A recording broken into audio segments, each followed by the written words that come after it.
Hello everyone, welcome to my channel. आज की video में मैं आप लोगों को बताने वाली हूँ chapter number 2 acid basis and salts के कुछ इंपॉर्टेंट टॉपिक्स जो आपके एग्जाम्स में आ सकते हैं या जो आपके एग्जाम्स के पर्सपेक्टिव के हिसाब से बहुत इंपॉर्टेंट होंगे।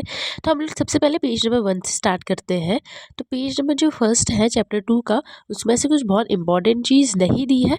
हाँ, लेकिन ये जो डू यू नो वाले जो बॉक्सेस होते हैं, इसमें कभी कभी ऐसी इन्फॉर्मेशन दी रहती है जो आप लोगों के लिए यूज़फुल हो और एग्जाम में पूछी जा सकती है एमसीक्यूज में। तो litmus solution is a purple dye which is extracted from lichen. तो ये वाला जो है स्टेटमेंट, ये थोड़ा सा इंपॉर्टेंट हो सकता है, तो आप ये डू यू नो वाले को इंपॉर्टेंट टिक कर लीजिए।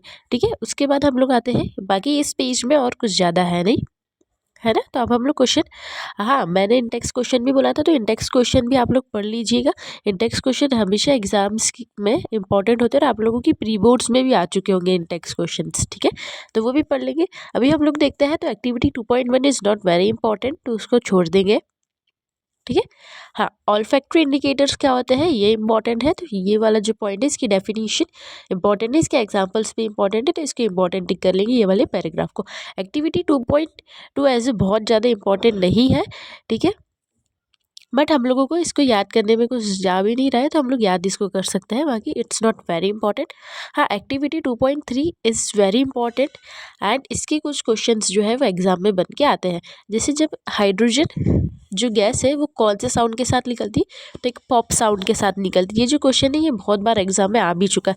ठीक है, सो ये वाली एक्टिविटी और इसका डायग्राम जो है, देखो डायग्राम भी आ सकता है और आपको डायग्राम से भी आप लोगों को इंडिकेट करना है कि ये वाले डायग्राम में कौन सी गैस निकल रही है, हाइड्रोजन गैस, और कैसा साउंड आ रहा है, तो ऐसा पॉप साउंड जैसा आता है। ठीक है, तो ये वाले जो है, ये वाली जो लाइन इधर लिखी है ना, burning of hydrogen gas with a pop sound, तो ठीक है, तो ये भी इंपॉर्टेंट है और ये वाली एक्टिविटी भी इंपॉर्टेंट है। ठीक है, और ये वाली एक्टिविटी एग्जाम्स में बहुत बार आ भी चुकी है, तो इसको इंपॉर्टेंट मार्क कर लेंगे आप लोग, है ना। बाकी अब आता है कि एसिड प्लस मेटल तो सॉल्ट प्लस हाइड्रोजन गैस, ये वाली जो इक्वेशन है और ये वाली इक्वेशन से रिलेटेड जो ये एग्जांपल्स दिए हैं ये भी जो है वो इम्पॉर्टेंट है। ठीक है, सो जितनी भी इक्वेशंस रहती है ना वो तो सारी इंपॉर्टेंट रहती है। अभी activity 2.4 is not very important. हाँ, एक्टिविटी 2.5 इज़ दो इम्पॉर्टेंट, मतलब बहुत ज़्यादा इंपॉर्टेंट नहीं है, हाँ लेकिन थोड़ा सा इम्पॉर्टेंट है। Activity 2.3 is very important, this is important and उसकी जो है इक्वेशंस है ना, ये वाले बाय नाइट्रोजन सॉरी कार्बोनेट्स वाले और हाइड्रोजन कार्बोनेट्स वाले जो इक्वेशंस होते हैं वो बहुत ज़्यादा इंपॉर्टेंट होती है। कार्बोनेट्स मतलब CO3 और हाइड्रोजन कार्बोनेट मतलब HCO3, जिसको हम लोग बाय कार्बोनेट भी बोलते हैं, हाइड्रोजन कार्बोनेट को बाय कार्बोनेट भी बोलते हैं। तो आपके एग्जाम्स में बाय कार्बोनेट आएगा तो आप लोग हाइड्रोजन कार्बोनेट समझ लेना। ठीक है, तो ये वाली जो इक्वेशन है ये बहुत इंपॉर्टेंट है और ये वाली इक्वेशन कैसे ना कैसे करके एग्जाम में तो आती ही है, और ये वाली भी उसकी जो नीचे दी है ना, लाइम वाटर वाली और वाइट प्रेसिपिटेशन वाली, वो भी इंपॉर्टेंट है, तो इसको भी आप लोग मार्क कर लेंगे। बाकी अभी ये याद करना है आप लोगों को कि मेटल कार्बोनेट या metal hydrogen carbonate plus acid हम लोगों को क्या मिलता है, salt plus carbon dioxide gas plus water मिलता है। ठीक है, तो इसके जो है अगर एग्जाम में ऐसा कुछ क्वेश्चन बन के आता है कि मेटल कार्बोनेट या मेटल हाइड्रोजन कार्बोनेट को जब एसिड के साथ रिएक्ट करवाते हैं तो हम लोगों को कौन से सब्सटेंस मिलते हैं, तो सॉल्ट मिलता है, CO2 गैस मिलती है और H2O वाटर मिलता है। ठीक है, तो ये याद करना है, ऐसे भी जो है एग्जाम्स में क्वेश्चंस आ सकते हैं। अभी activity 2.6 is not very important. हाँ, बट इसका ये जो acid plus base salt plus water, ये तो आप लोगों को याद ही होगा। इसका एक एग्जांपल ये याद कर लेना, NaOH plus HCl gives NaCl plus.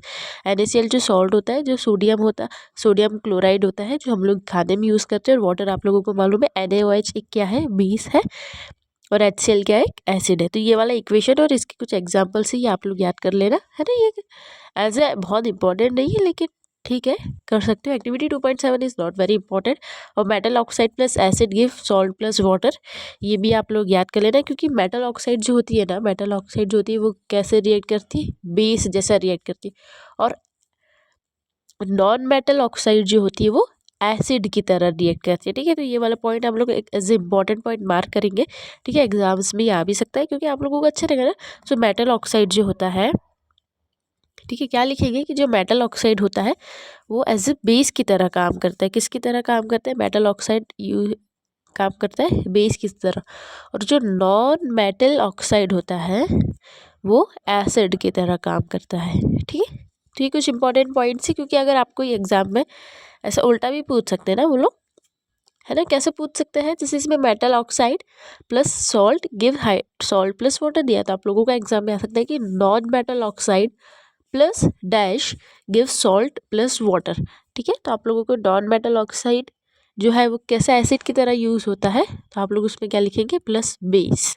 ठीक है, कुछ ऐसे क्वेश्चंस भी जो है एग्जाम में ऐसे ही आते हैं।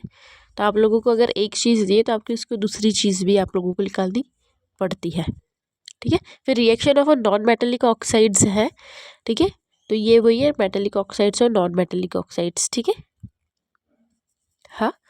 तो अब हम लोग देखते हैं आगे कि इंडेक्स क्वेश्चंस जो है ये सारे इंडेक्स क्वेश्चन एज इंपॉर्टेंट होते हैं बोर्ड्स में, तो आप इन सबको मार्क करेंगे। What do all acids and basis have in common, ये कॉमन वाली जो है इसकी एक activity is not very important, हाँ बट ठीक है थोड़ा सा इंपॉर्टेंट है तो इसको पढ़ लेंगे। ठीक है, इट्स नॉट वेरी, तो इसका कॉमन क्या है, तो ये वाला पैराग्राफ जो है वो एज इंपॉर्टेंट मार्क कर लेंगे। ये वाले पैराग्राफ में से कुछ भी क्वेश्चंस बन के आ सकते हैं।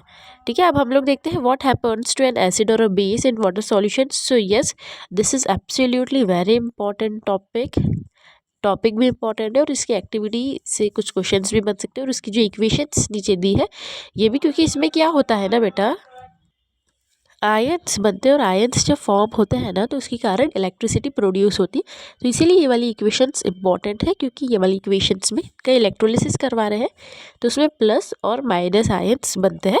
तो इसीलिए as for your exam perspective for your 10th boards is important. ठीक है, तो इसकी कुछ ये वाली इक्वेशंस और ये वाली इक्वेशंस सारी हम लोग याद कर सकते हैं, मतलब आप लोग याद कर सकते हो। और ये वाला जो डू यू नो में दिया है ना, ये बहुत इंपॉर्टेंट होता है। ठीक है, इससे भी क्वेश्चन बनता है। इसमें क्या लिखा है कि all bases do not dissolve in water and alkali is a base that dissolves in water, they are soapy to touch, क्योंकि सारे बेसिस जो है वो वाटर में डिसॉल्व नहीं होते हैं।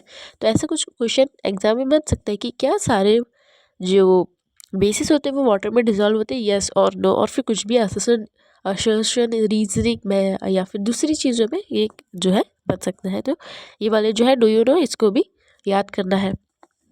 अब हम लोग नेक्स्ट देखते हैं, तो इसमें है activity 2.10। This is not very important, हाँ बट इसमें एक ये वाला जो पैराग्राफ है इंपॉर्टेंट है, क्योंकि इसमें आपको एक्सोथर्मिक और एंडोथर्मिक का कुछ रिलेशन दिया है।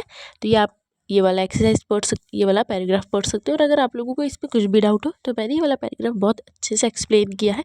इसमें डाइल्यूट और कॉन्सेंट्रेटेड में लिखा है, मतलब इसमें एक डाइल्यूट ग्रुप बताया है और एक कॉन्सेंट्रेटेड ग्रुप। इनको शॉर्ट में डाइल्यूट को और कॉन्सेंट्रेट को ऐसा लिखते हैं। तो इसका डिफरेंस भी है जो एग्जाम में आ सकता है, जो कि मैंने मेरे चैनल पे बहुत अच्छे से एक्सप्लेन किया है। ठीक है, डाइल्यूट, डाइल्यूशन और कॉन्सेंट्रेशन वाला है।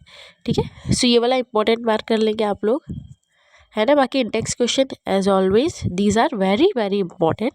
ठीक है, how strong are acids and bases, तो इसमें ऐसा कुछ ज़्यादा है नहीं, बट हाँ इनका पीएच लेवल जो है वो आप लोगों को याद करें। 7 पे न्यूट्रल होता है, यहाँ पे 0 होता है, और यहाँ पे होता है 14। और जो OH माइनस होता है वो बेस होता है, और जो H प्लस होता है वो एसिड्स होता है। ठीक है ना, जिनका जो H प्लस जिसमें आयन्स ज़्यादा होते हैं वो स्ट्रॉन्ग एसिड होता है, और एक वीक एसिड होता है, एक स्ट्रॉन्ग बेस होता है और एक वीक बेस होता है।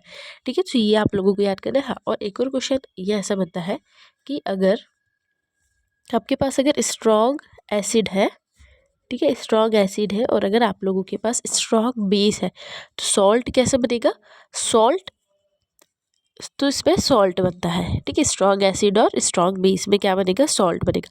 लेकिन अगर आप लोगों के पास स्ट्रॉन्ग एसिड है, ठीक है, लेकिन अगर आप लोगों के पास, मैं ऐसा लिखती हूँ, अगर आप लोगों के पास स्ट्रॉन्ग एसिड दिया उन्होंने, ठीक है strong acid plus weak base दिया, तो आपके पास जो सॉल्ट बनेगा वो एसिडिक सॉल्ट बनेगा। कैसा सॉल्ट बनेगा, एसिडिक सॉल्ट बनेगा। ठीक है, स्ट्रॉन्ग एसिड और वीक बेस दिया तो आप लोगों के पास एसिडिक सॉल्ट बनेगा। लेकिन अगर आप लोगों को वीक एसिड दिया हो, ठीक है कैसा एसिड दिया हो, वीक एसिड दिया हो, ठीक है वीक एसिड दिया और स्ट्रॉन्ग बेस दिया हो, तो आपका सॉल्ट कैसा बनेगा, बेसिक सॉल्ट बनता है। आप लोगों का कैसा सॉल्ट बनता है, बेसिक सॉल्ट बनता है। ठीक है, और अगर इसमें ही अगर आप लोगों को वीक एसिड और वीक बेस दिया तो आपका सॉल्ट कैसा बनेगा, सिर्फ सॉल्ट बनेगा। ठीक है, वीक सॉल्ट बनेगा या सिर्फ सॉल्ट उसको लिखेंगे। ठीक है, सो ऐसे क्वेश्चन जो है वो एग्जाम में आते हैं। अब क्या होगा ना, जैसे स्ट्रॉन्ग एसिड में हम लोग HCl को लेते हैं, और वीक और स्ट्रॉन्ग बेस में हम लोग NaOH को ले सकते हैं, ठीक है। सो इसमें जब इन दोनों को प्लस करते हैं तो हमारे पास एक सॉल्ट बनता है जो कि मीडियम रेंज का होता है, क्योंकि दोनों ही स्ट्रॉन्ग है। लेकिन अगर हम लोग वीक एसिड और वीक बेस लेते हैं तो हम लोगों को सॉल्ट बनता है। लेकिन अगर स्ट्रॉन्ग एसिड और वीक बेस लिया या फिर वीक एसिड और स्ट्रॉन्ग बेस लिया तो इसमें एसिडिक सॉल्ट बनेगा और इसमें बेसिक सॉल्ट बनेगा, ठीक है। तो इनके एग्जाम्पल्स भी आप लोगों को याद करने हैं और ये वाले जो क्वेश्चन ही एग्जाम में आ भी सकते हैं, है ना। वीक बेसिक, ठीक है। अब हम लोग देखते हैं कि पीएच लेवल तो है इम्पॉर्टेंट है इसमें। तो ये पीएच लेवल का जो स्केल है वो बना है। तो आप लोग इसमें gastric juices, lemon juice, pure water और ब्लड, मिल्क ऑफ मैग्नीशिया और सोडियम हाइड्रोक्साइड, ये सब आप लोगों को याद करने हैं, ठीक है। ये सारी चीज़ें आप लोग को याद करनी है, ठीक है। Importance of pH in everyday life तो बहुत ज़्यादा इंपॉर्टेंस, मतलब इम्पॉर्टेंट टॉपिक नहीं है ये, हाँ, लेकिन फिर भी ये इसको ऐसे इंपॉर्टेंट मार्क करना है या फिर इनको याद कर सकते हो आप लोग। वाले जितने भी pH in our digestive system, देखो टूथ देखिए और digestive system is very important as compares to animals, और ये वाला सॉइल वाला, ठीक है। तो कौन सा ज़्यादा इंपॉर्टेंट मैंने आप लोगों को बताया है, डाइजेस्टिव सिस्टम वाला और टूथ डीके वाला, ठीक है। सो ये वाला थोड़ा सा ज़्यादा इंपॉर्टेंट होता है, ठीक है, ये वाला। और इसके ऊपर से क्वेश्चंस आते हैं और आप लोगों को इन टेक्स्ट में या फिर पिछली वाली एक्सरसाइज में, बैक एक्सरसाइज में भी आप लोगों को वाले क्वेश्चंस होंगे। हाँ, ये वाला जो टेबल है ग्रीन कलर का टेबल है, ये इंपॉर्टेंट होता है। तो ये ग्रीन कलर का टेबल भी आप लोग जो है वो याद कर सकते हो। देखो इसमें क्या है कि इसमें नेचुरल सोर्स है और ये एसिड बता रहे हैं, और इसमें भी नेचुरल सोर्स है और ये एसिड बता रहे हैं, ठीक है। जैसे कर्ड होता है तो कर्ड एक एसिड होता है, उसमें कौन सा एसिड होता है, लैक्टिक एसिड होता है। ऐसे ही टोमेटो होता है, वो भी एक एसिड होता है क्योंकि वो खट्टा होता है, ठीक है। तो खट्टी जो चीज़ें होती है उसमें अधिकतर एसिड कंटेंट होता है, तो उसमें ऑक्सैलिक एसिड होता है, ठीक है। सो ये एग्जाम में 1 या 2 मार्क्स के लिए आ सकता है, तो इसको थोड़ा सा याद कर लेना, ठीक है। और एंटा एसिड्स वाला भी, जिसमें एंटासिड मतलब जो जब चींटी काट खाती है तो उसमें मेथेनोइक एसिड होता है, ठीक है। तो ये वाला भी आप लोग याद कर सकते हैं, ठीक है। ये एग्जाम में 1 या 2 नंबर के लिए आता है। फैमिली ऑफ सॉल्ट्स में एज कोई बहुत इंपॉर्टेंट नहीं है। पीएच ऑफ सॉल्ट्स भी जो है वो अधिकतर 7 ही होता है, ठीक है। जैसे पीएच ऑफ सॉल्ट है अधिकतर 7 होता है, लेकिन अगर आपके पास एसिडिक सॉल्ट बना या फिर आपके पास कौन सा सॉल्ट बना, एक बंदा आपके पास बेसिक सॉल्ट, ठीक है, मैंने अभी आप लोगों को ऊपर बताया, तो इसका पीएच लेवल जो है वो डिफर कर सकता है। इसका पीएच लेवल जो इसकी रेंज फिर 2 से 7 तक आ सकती है और इसकी पीएच लेवल 7 से 14 तक आ सकती है, ठीक है। तो ऐसा क्वेश्चन भी बन सकता है कि वीक, इसमें से वीक एसिड बनेगा, वीक एसिडिक सॉल्ट बनेगा या बेसिक सॉल्ट बनेगा, और उसका पीएच लेवल कहाँ तक वेरी कर सकता है। तो ये ऐसा वाला क्वेश्चन जो है आप लोगों के एग्जाम में आ सकता है, ठीक है। केमिकल्स फ्रॉम कॉमन सॉल्ट्स, ये ऐसे बहुत इम्पॉर्टेंट नहीं है, ठीक है। तो अब जो इम्पोर्टेंट जो टॉपिक आता है वो यहाँ से चालू होता है, क्योंकि इस पर आप लोगों को आ जाएगा हाइड्रोक्साइड। हाइड्रोक्साइड सोडियम हाइड्रोक्साइड में जो आपको एक इम्पॉर्टेंट है वो है क्लोर एल्कली, ये बहुत इंपॉर्टेंट है, इसको मार्क करेंगे। ये वाला जो यहाँ से जो पूरा लास्ट तक चैप्टर है वो पूरा इंपॉर्टेंट है, इसकी ये वाली इक्वेशन याद करेंगे, इसका पूरा सर्किट याद करना है, इसका पूरा डायग्राम, ये बहुत इंपॉर्टेंट है। सो इसको मार्क करेंगे, very important topic for your class 10। फिर ब्लीचिंग पाउडर आता है, वो भी वेरी इंपॉर्टेंट मार्क करेंगे, और इसकी इक्वेशन जो है वो बहुत इंपॉर्टेंट है, इसको मार्क करेंगे। इसके uses is also very very important. Baking soda is very very important, इसकी इक्वेशन इज मोस्ट इम्पॉर्टेंट, ठीक है, ये वाली इक्वेशन।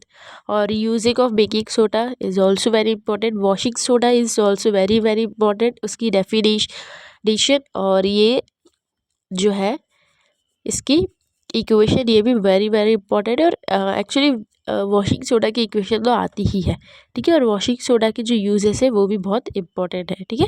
सो ये वाला जो मैंने पूरा आप लोगों को बताया, ये वाला पेज जो है पेज 31 और पेज 30, ये वाली जो है ये सारी चीज़ें जो है बहुत इंपॉर्टेंट है, ठीक है। तो इसको आप लोग सबको इंपॉर्टेंट मार्क करेंगे, है ना।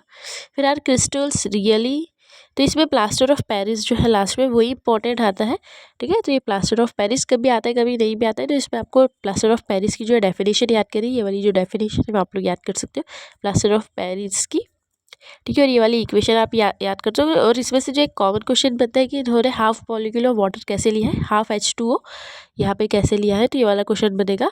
तो इसका जो आंसर है वो आप लोगों को ये नीचे आंसर मिल जाएगा, ठीक है। सो इस चैप्टर की मैंने इंपॉर्टेंट चीज़ें बता दी। वैसे तो पूरा चैप्टर इंपॉर्टेंट होता है, लेकिन मैंने बहुत सारी चीज़ें ऐसी भी बताई है जो एग्जाम में अधिकतर पूछी जाती है और किस तरह से पूछी जाती है। ठीक है, जैसे इसमें हाफ है तो हाफ मॉलिक्यूल ऑफ वाटर कैसे यूज़ किया है, तो इसका एक्सप्लेनेशन जो है वो नीचे दिया गया है। ठीक है, सो इस वीडियो के लिए इतना ही। कल वाली वीडियो में मैं आपको मेटल्स और नॉन मेटल्स की कुछ इंपॉर्टेंट टॉपिक्स बताऊंगी।